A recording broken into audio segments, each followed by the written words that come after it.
We're asking questions as retailers prepare to draw you in to their stores for holiday shopping.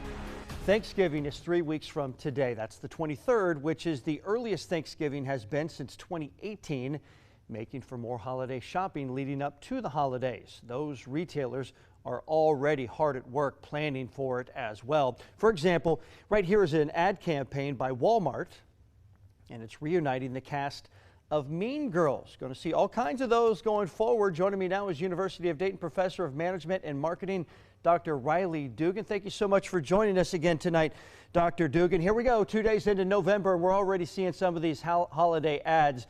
For some people, it just seems like it's earlier and earlier every year. Why so early this year? Yeah, it's crazy. You know, Black Friday is not a day, it's not a week, it's not even a month. It's a season, it's a state of mind. And, you know, it's kind of interesting, and fitting as well, too, with the Baseball World Series ending yesterday. Baseball for a long time used to be America's pastime, but that's no longer the case. It really is shopping. It's what we like best and it's what we do best. Yeah, we like to go out there and spend the money, buy those goods. You mentioned Black Friday. The hype for that day is not quite what it used to be, but still it's a time that people like to go out there and do their shopping, get together, spend some time together too. How do stores then keep people coming back each year when that day is not as big as it used to be? Yeah, I mean, a lot of tradition, right? You know, people always go shopping on Black Friday. That's what they do. That's what they've always done with their family, maybe siblings, maybe children. It's, something they feel comfortable with and something they look forward to. But, it's also, and this is going to sound kind of funny, but we as humans, we evolved as hunter-gatherers, right? So we evolved to look and to search for things that were delicious to eat and to overcome obstacles in order to do that. And so I think some people kind of engage in the same sort of mindset when looking for deals on Black Friday shopping, right? They like the hustle and bustle. They like running into different people and waiting in the cold and doing all these things to overcome all these obstacles to look for the best deals. Yeah, we were just talking about Thanksgiving being on the 23rd this year. That large gap between Thanksgiving and Christmas, that's a calendar goldmine for retailers. What are they doing, Dr. Dugan, to get people into their stores, and how are they using that extra time to just rake in what could be a goldmine? Yeah, it's really one of those things where people who want to shop early are going to shop early. People who are going to wait to the last minute, like my brother always did, are going to wait to the last minute.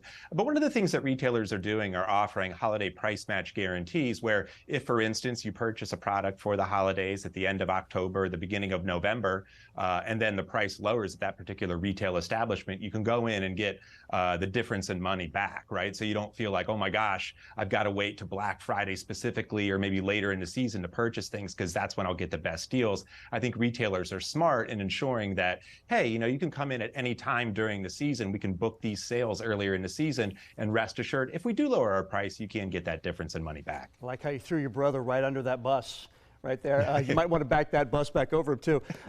Finally, Dr. Dugan, inflation's a reality. It's impacting everybody. So how will inflation impact this market?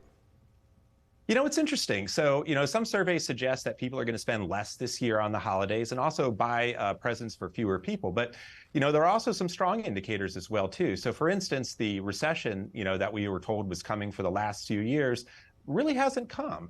Or if it has come, it hasn't come to quite the extent that people, I think, maybe believe that it would. And so, I think consumer confidence is going to be a little bit higher than people anticipate. So that's something that I think is going to be a positive.